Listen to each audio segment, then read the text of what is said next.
우리가 지금 보고 있는 사도행전은 사람으로 기준을 삼으면 두 파트로 이렇게 나눌 수가 있습니다.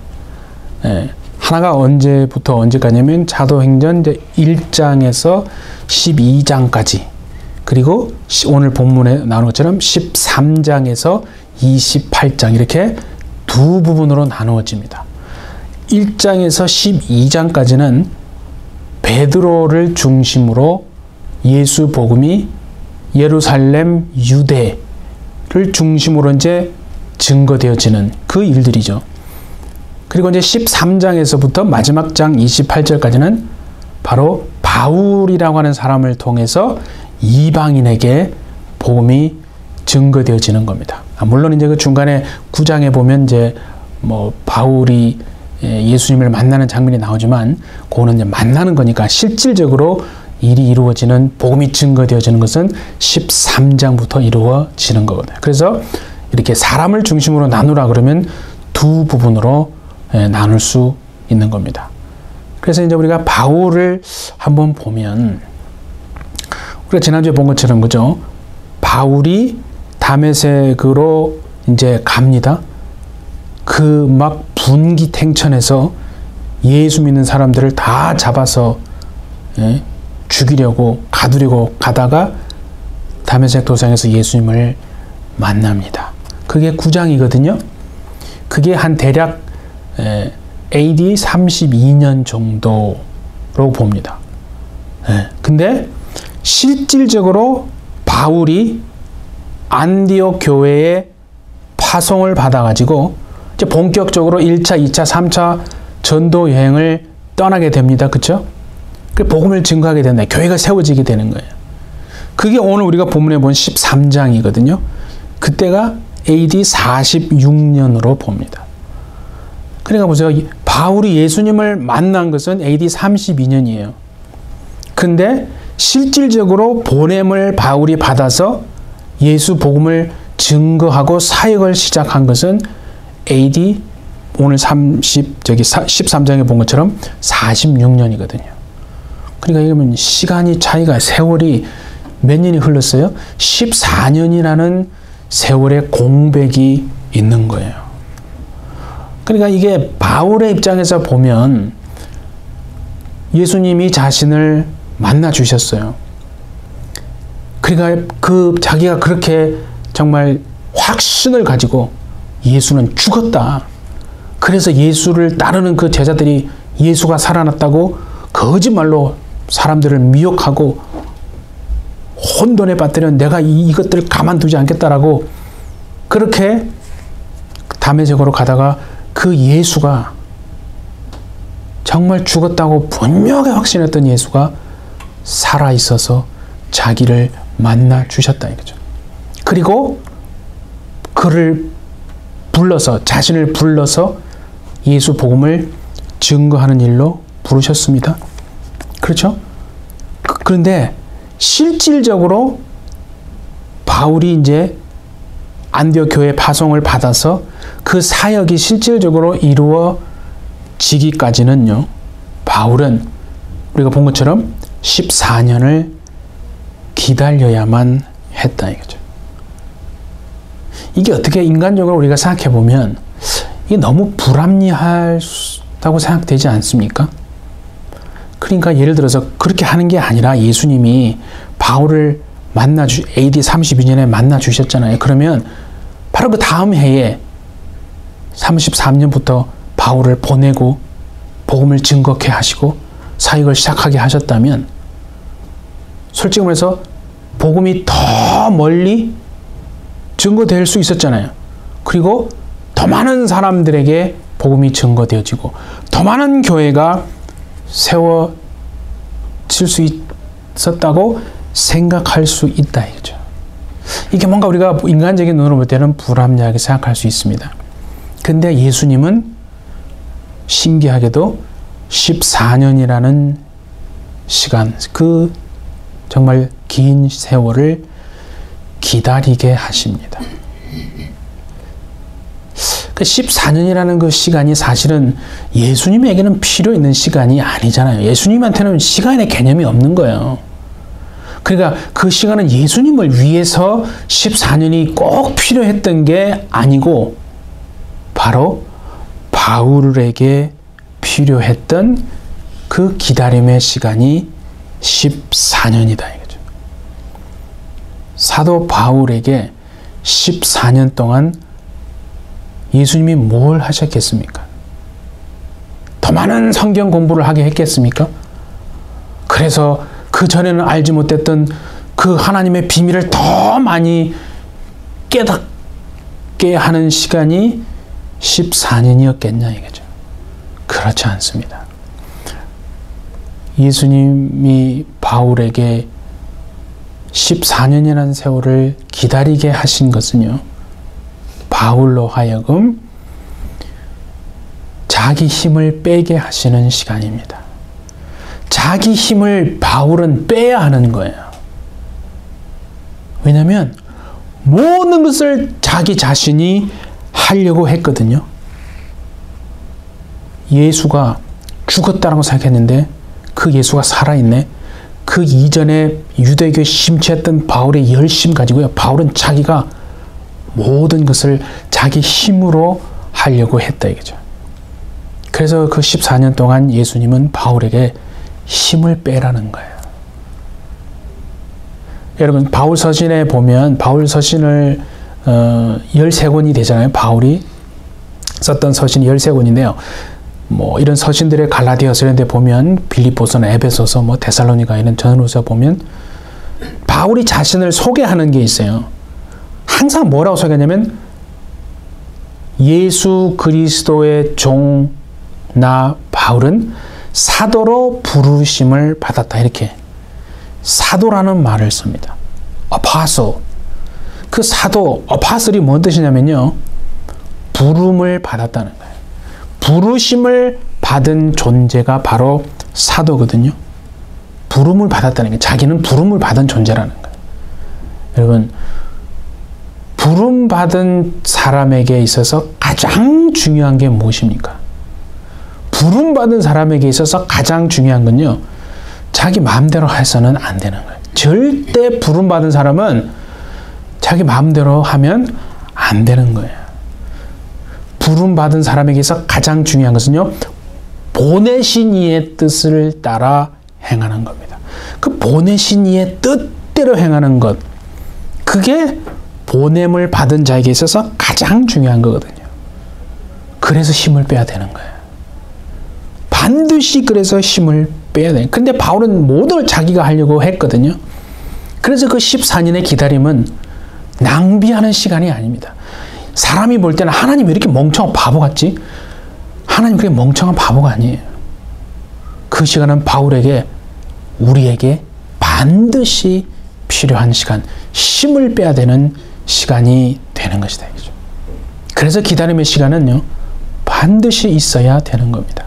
자, 그래서 오늘 14년의 그 무려 14년의 시간 아닙니까? 예? 인간적으로 보면 하나님 정말 멍청한 바보 같다고 왜 이런 시간을 낭비하냐고. 그 시간을 낭비하지 말고 오히려 빨리빨리 사역해서 그저 빨리 복음을 증거하게 하시면 더 많은 사람을 구원받을 수도 있고 더 많은 교회가 정말 얼마나 많은 교회가 만들어지고 세워질 수도 있지 않습니까? 하나님에게 더 좋은 게 아닙니까? 우리도 얼마든지 그렇게 생각할 수 있잖아요. 빨리빨리 이렇게 해서 빨리 하면 뭐 변화되고 그죠? 빨리빨리 증거하고 빨리 그냥 구원받고 막 교회 빨리 세우고 얼마나 멋있습니까? 그렇게 대단한 그걸 또 엄청난 믿음이 있다고 생각할 수 있잖아요. 그런데 오늘 우리가 이 말씀을 보면서요. 하나님의 음성을 들어야 합니다. 주님은 뭐라고 하면 그거 아니라는 거예요. 그거 아니라는 거예요. 여러분 아브라함이요. 하나님을 만납니다. 아브라함에게 하나님이 오셔서 자녀가 있을 것이다라고 하나님의 약속을 언약을 받은 때가 아브라함이 75세잖아요.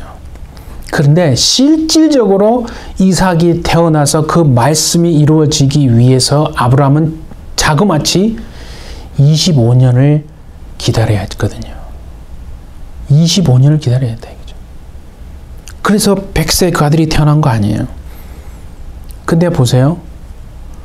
그 일이 이루어지기 전에 그만 그 사이에 그걸 견디지를 못해가지고 자기 마음대로 했잖아요. 부름받은 사람은 절대로 해서는 안 되는 게 뭐라고요? 자기 마음대로 해서는 안 되는 거예요.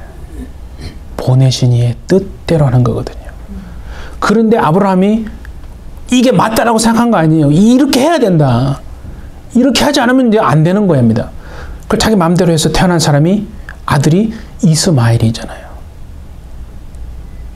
그래서 아까 말씀드렸잖아요. 오늘 뉴스 보니까 지금 하마스가 이스라엘 공격해가지고 뭐 팔레스타인하고 이스라엘 지금 다 합치니까 무슨 뭐 700명 이상이 지금 이미 죽었다고 그러잖아요. 부상자는 수천 명이 나왔고. 아마 아브라함이요.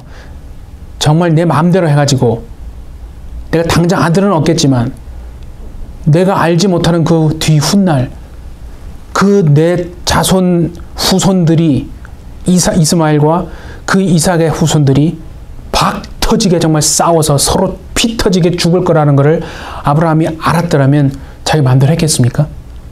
절대 하지 않았을 겁니다. 그래, 그게 중요한 거예요. 우리는 몰라. 우리는 눈앞에 것만 보는 거예요. 사람은 그게 사람 아니에요. 어리석은 거예요. 근데 그때 그게 옳은 것처럼 보이는 거예요. 그러니까 막 뛰어드는 거 아니에요? 근데 나중에 그로 인한 그 후폭풍을 우리가 안다면요. 그 순간에 절대 그렇게 할 사람이 누가 있겠습니까?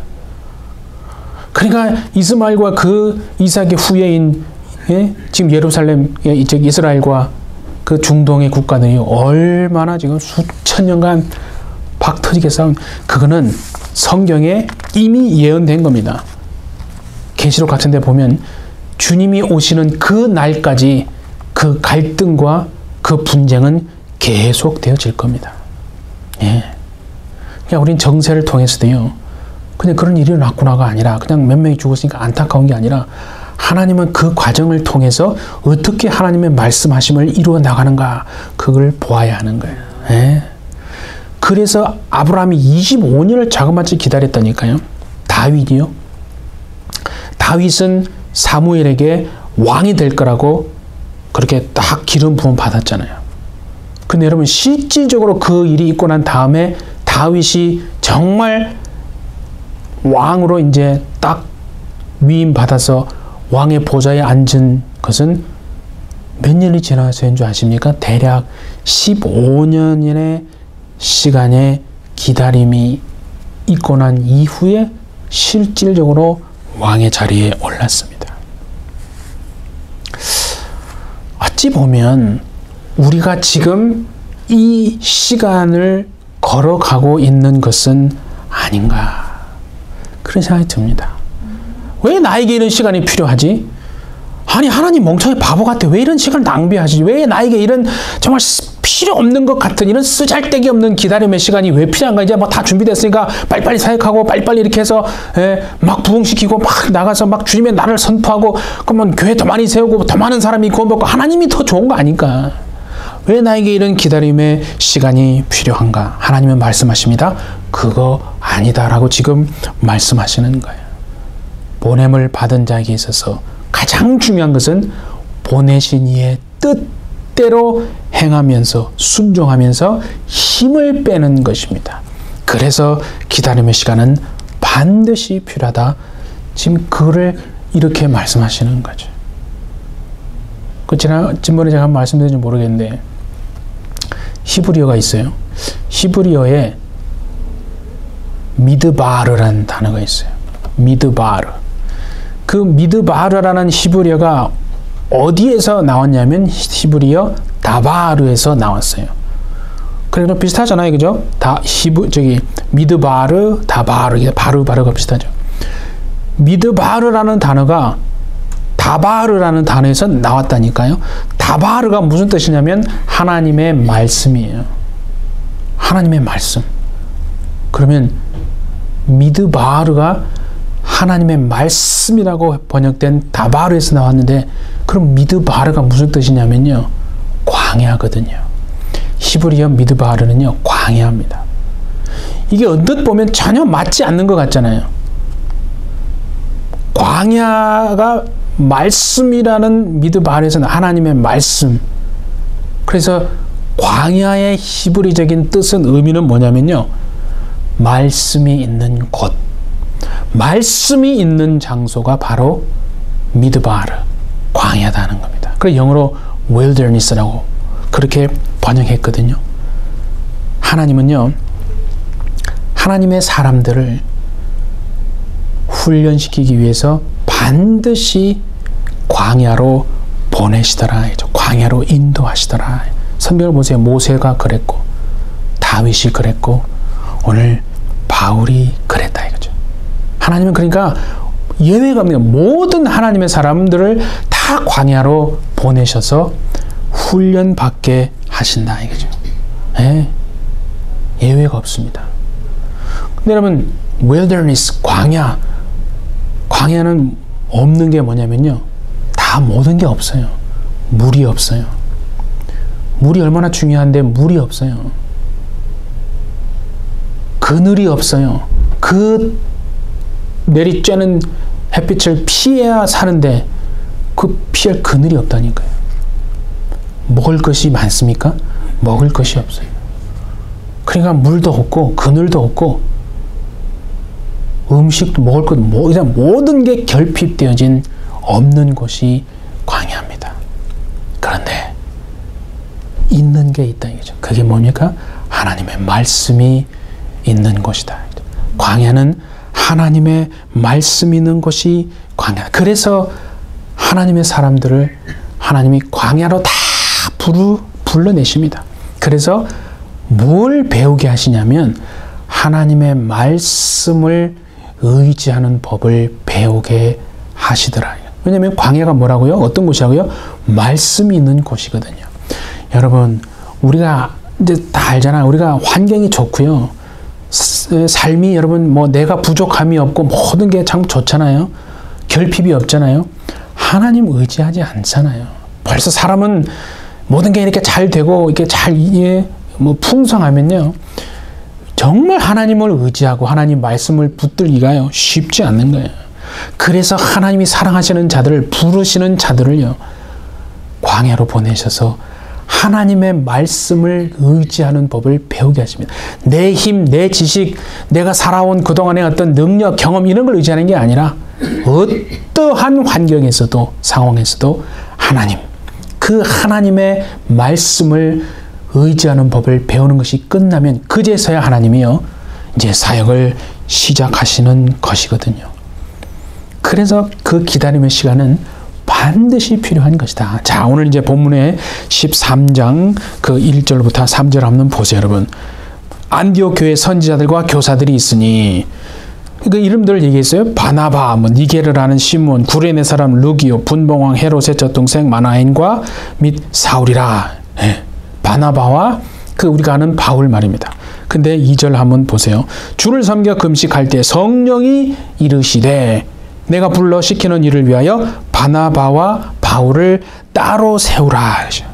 지금 주님이 성령의 음성이 들립니다. 언제 성령의 음성이 들렸어요? 기도할 때입니다, 여러분. 기도할 때 하나님이 우리가 갈 바와 우리가 행할 바를 알려주시는 줄 믿습니다. 네. 우리는요, 하나님이 알려주지 않으면 모르는 게 정상이고, 하나님이 행할 바를 가르쳐 주지 않으면 혼란스러운 게 당연한 겁니다. 네. 그러니까 여러분 일생에 정말 기도하심으로 갈 바와 행할 바를 알려주시고 가르쳐 주심으로 그 갈 바와 행할 바대로 순종하시는 여러분 되시기를 바랍니다. 네. 그래서 예수 그리스도 그분이 교회의 머리가 된다 그랬죠. 예수님이 교회의 머리고 교회는 그분의 몸이라고 그랬어요.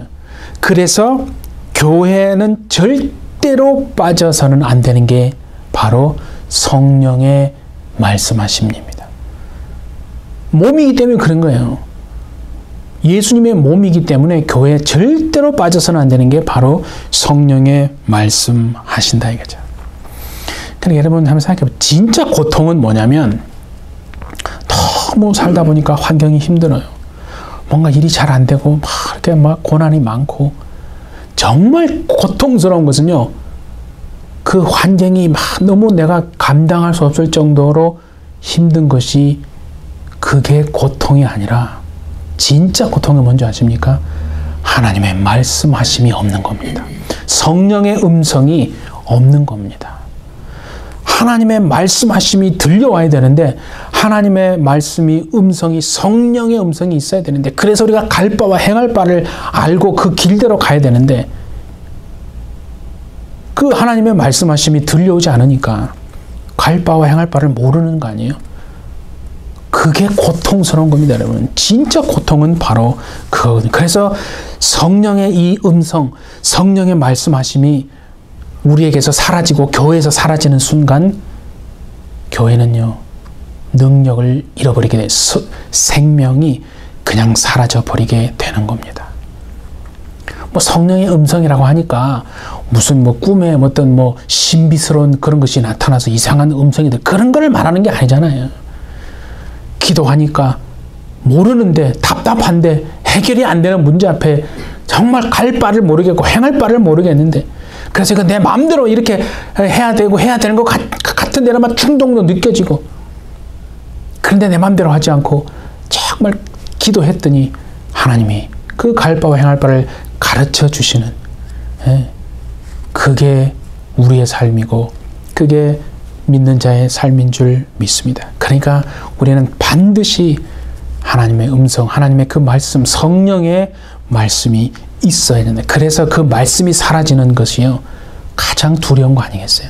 그게 두려운 겁니다. 그래서 구약에 하나님이 이스라엘 백성을 심판하실 때 여러분 항상 하셨던 얘기가 뭐냐면 말씀의 기갈이 있을 것이다. 말씀의 기갈이 있으면 안 되는 거예요. 여러분 물이 없어도 하나님의 말씀이 있으면 그 길을 따라가면 여러분 살 수 있습니다. 먹을 것이 없어도요 하나님의 음성을 듣고 따라가면 얼마든 살아낼 수 있습니다. 그런데 말씀이 없으면요 하나님의 음성이 성령의 음성이 없으면 그래서 그 말씀의 기갈이 오면 그게 하나님의 심판이라는 거예요. 우리 믿는 자에게 있어서 가장 두려워하는 것은 해야 할 것은 하나님의 음성이 멈춰지고 하나님의 말씀이 사라지는 겁니다. 여러분 일생에 어떤 환난과 고통이 있을지라도 여러분의 심령을 채우시는 하나님의 음성을 듣고 행하여 나가는 여러분 되시기를 바랍니다. 예. 그래서 오늘 성령이 보세요. 본문을 보니까 성령이 뭐라고 합니까? 주를 섬겨 금식할 때에 성령이 이러시되 2절에 그랬잖아요. 내가 불러시키는 일을 위하여 바나바와 바울을 뭐라고요? 따로 세우라. 여러분 이걸 알아야 돼요. 당시에 이 안디옥 교회는요. 전례에 없었던 부흥을 경험하고 있었습니다. 많은 사람들이 막 교회로 오고 기도하니까 막 성령의 역사가 나타나고 정말 예전에 없었던 엄청난 막 부흥을 성령의 역사를 경험하고 있었다니까요. 부흥에 쉽게 말해서 절정 가운데 막 회개하고 막 기도 응답이 되고 하나님의 뜻이 이루어지고 그런 절정 가운데 있었던 교회가 안디옥 교회입니다. 근데 중요한 게 뭔지 아세요? 그 부흥의 한가운데 있었던 그 부흥을 정말 주도적으로 이끌어갔던 사람 2명이 있었는데 그 사람들이 바로 본문에 나온 바나바와 바울이다. 이거죠. 그 지금 부흥의 절정을 지금 막 모든 것이 막 잘 되고 있는 거예요. 모두가 막 얼마나 기뻐했겠어요. 하나님을 찬양하고 그 부흥의 절정에 있는데 성령이 말씀하시는 거예요. 야야야 얘들아 바나바와 바울을 따로 세워서 내보내라는 거예요. 여러분 아까 말했잖아요. 이 부흥이 지금 누구로 말미암았다? 물론 근본적으로는 성령이 역사하시는 건데 그 바나바와 바울로 인해서 이루어지는 거 아니겠습니까? 바나바와 바울이에요. 그 중심에는. 그런데 만약 이 안디옥 교회가 에서 지금 바나바와 바울이 빠진다 생각해 보세요. 이 교회에 지금 중심이 되고 주축이 되는 바나바와 바울이 싹 빠져버리면 사람이 생각할 때 부흥이 계속 되겠습니까? 지금 이렇게 해서 유지할 수 있겠습니까? 안 될 거야. 그런 두려움이 여러분 왜 없었겠어요? 항상 그런 게 있잖아요. 뭐가 잘 되면 사람이 망가되는 뭐 때문에 누구 때문에 아, 저 사람들이 교회에 빠지면, 저 사람들이 교회에 나가면 힘들어지니까. 마치 바나바와 바울이 그와 같은 사람들이었다는 거예요. 그런데 오늘 성령이 뭐라고 기도하니까 그들을 따로 내보내라, 이렇게 말씀해요. 바나바와 바울을 따로 세우라 해요. 선교는 쓰다가 남은 것을 하나님께 드리는 게 선교가 아니고 최고의 것을 드리는 것이 여러분 선교입니다. 예. 그렇지 않습니까? 여러분 그 당시 그 안디옥 교회의 최고의 것은 뭡니까? 바로 바나바와 바울이다 이거죠. 그러니까 쓰다가 남은 것, 더 이상 뭐 쓸 데도 없는 그런 걸 드리는 게 선교가 아니라 최고의 것을 드리는 게, 그러니까 내 인생 최고의 것을 드리는 것이 그게 선교다 이거죠. 그러니까 우리는 그렇게 생각하시잖아요. 하나님 앞에 기도합니다. 하나님, 내가 은퇴하면, 정말 은퇴하면 나 제일 열심히 일하고, 하나님 은퇴하면 내가 하나님께 내 인생을 전폭적으로 내가 드리겠습니다. 내가 지금은 교회 안 나가고 내가 다 시간이 더 많으면 나중에 이제 시간이 되면 내가 그때 교회 나가서 내가 열심히 예배하겠습니다. 믿음 생활하겠습니다. 물론 그것도 어떻게 보면 참 칭찬받을 만한 일이긴 합니다. 그런데 더 중요한 건 뭐냐면 내 인생의 최고의 절정기 때에 하나님 앞에 드리는 겁니다. 내 인생 최고의 절정기, 그때 정말 내 인생을 드리는 것, 그것이 여러분 하나님이 기뻐하시는 그거 아니겠습니까? 그러니까 복음이란 건 정말 예수 그리스도의 복음은 결코 싸구려가 아니다. 선교는 쓰다 남은 거, 뭐 대상 쓸 데도 없는 거, 그런 걸 하나님께 드리는 게 아니라 인생 최고의 것을 드리는 것이 그게 여러분 선교입니다. 예. 그러니까 이 안디옥 교회가 여러분 얼마나 그 성령의 음성을 듣고 사실은 두려워했겠습니까, 여러분? 지금 중심이 되는 그 부흥을 이끌어 나가는 이 두 사람이 빠지면 이 부흥이 멈춰지고 그럼 뭔 일이 어떻게 될지도 유지도 안 될 거고 얼마나 여러분 두려웠겠습니까? 그런데 그 안디옥 교회가 두렵지만 하나님의 말씀에 순종했을 때 참 얼마나 여러분 좋았겠습니까? 예, 하나님 맞습니다. 우리 교회 최고의 것 바나바와 바울을 주님께 드립니다. 주의 영광을 위해서 사용해 주십시오. 예. 여러분 보세요. 그 일로 인해서 온 세상에 우리가 아는 교회가 본격적으로 세워지기 시작한 거 아닙니까? 안디옥 그 교회의 희생으로 말미암아요. 정말 우리는 예수 믿는 사람이, 진짜 예수 믿는 사람이라면요, 이 말씀을 통해서 우리에게 그렇게 말씀하시는 것 같아요. 내 것을 주려고 하면 할수록 그건 하나님의 뜻과는 정반대로 나가는 것이고, 마치 안디옥 교회가 최고에 잘 나갈 때 그 바나바와 바울을 성령의 음성에 따라서 따로 세워 보냈기 때문에 이 땅에 그 수많은 교회들, 갈라디아 교회, 여러분 빌립보 교회, 또 에베소 교회, 얼마나 많은 교회들이 세워지고 복음이 증거되고 많은 사람들이 예수 믿는 정말 그런 일이 일어났습니까? 그런데 여러분 만약에 안디옥 교회가 그렇게 하지 않고, 아 하나님 생각해 보세요. 우리가 지금 정말 너무 모든 게 잘 되고 있는데 안 됩니다. 하나님 지금 바울과 바나바 보내면 우리 교회 이게 유지가 안 돼요. 그럼 우리 교회 어떻게 하라고요, 하나님? 우리 교회 뭐 하라고 하나님? 좀 너무하시는 거 아니에요, 주님? 우리 교회 뭐가 됩니까? 아, 이거 안 돼요. 이거 안 돼요. 이 바나바 바울 빠지면 큰일 나요, 주님. 우리 교회 안 돼요. 라고 만약에 불순종했다면, 여러분, 욕심 부렸다면, 그래서 바나바 바울을 따로 세워서 보내지 않았다면 어떻게 되었겠습니까? 이런.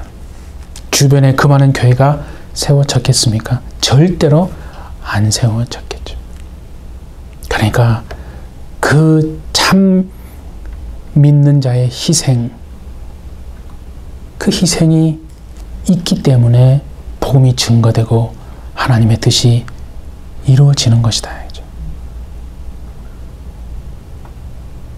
우리 한 사람의 희생으로 가정이 변화되고, 한 사람의 희생으로 직장이 변화되고, 한 사람의 희생으로 복음이 정말 증거되어지는 것을 하나님이 너무나 기뻐하신다는 것을 우리가 안다면 내 것을 주려고 하는 게 아니라 오히려 내가 희생함으로 하나님의 뜻이 이루어지기를 원한다면 그것이 진짜 하나님이 기뻐하실 것이 아닌가. 예, 선교는 그러니까 우리 인생 최고의 것을 내어드리는 겁니다. 여러분 인생에 우리가 이 땅을 지금 마지막 때를 살아가는데 하나님 내 인생의 최고의 것을 주님께 드립니다. 정말 그 믿음으로 살아내시는 저와 여러분 되시기를 바랍니다. 예.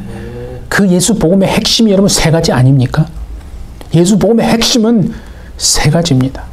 바로 예수께서 나의 죄와 허물을 담당하시고 십자가에 죽으셨다. 예수님이 잠깐 기절한 게 아니고 잠깐 정신을 잃은 게 아니라 완전히 죽으셨다는 게 첫 번째고요. 두 번째, 그 죽으신 예수님이 말씀대로, 약속대로, 언약대로 다시 살아나셨다. 세 번째, 그 다시 살아나신 예수님이 지금 나와 함께 계신다. 여러분, 뭐가 없으니까 좀 서운하세요? 회개가 없어서 좀 서운하세요? 회개가 대단히 중요한 것입니다. 그러나 회개가 복음의 핵심은 아니다는 거죠. 정말 그 살아계신 예수님. 그래서 우리 믿는 자가 누굽니까, 여러분? 예수 믿는 자는 다른 게 아니에요. 그 살아계신 정말 나의 죄를 지시고 십자가에 완전히 죽으셨다가 말씀대로 다시 살아나신, 그래서 그 살아나신 그분이 지금 나와 함께 계심을 알고 그 예수님과 내가 어디에 있든지 동행해 나가는 사람, 그 사람이 예수 믿는 자입니다. 일평생에 정말 여러분 가정, 자녀들, 여러분 모두가 살아계신 그 예수님과 동행해 가심으로 하나님의 뜻과 목적을 반드시 이루어내시는 모든 해피철치 성도님들 다 되어줄 수 있기를 예수님의 이름으로 축복합니다. 네, 함께 기도하겠습니다. 하나님, 우리를 예수 그리스도의 증인으로 부르셔서 예수 복음을 증거하도록 우리를 이제 부름받은 저희들, 우리는 우리를 부르신 그 예수님의 뜻대로 행함으로 하나님을 기쁘시게 하는 해피철치 되도록 주여 은혜를 베풀어 주옵소서. 안디옥 교회가 최고의 것을 주께 내어드림으로 이 땅에 많은 교회들이 세워졌던 것처럼 우리의 삶의 최고를 주께 드림으로 우리를 통해서 해피철치를 통해 하나님의 거룩하신 목적과 뜻이 이루어지는 복되고 형통한 삶이 되도록 주여 은혜를 더하여 주옵소서. 감사드리며 예수님의 이름으로 기도하옵나이다. 아멘.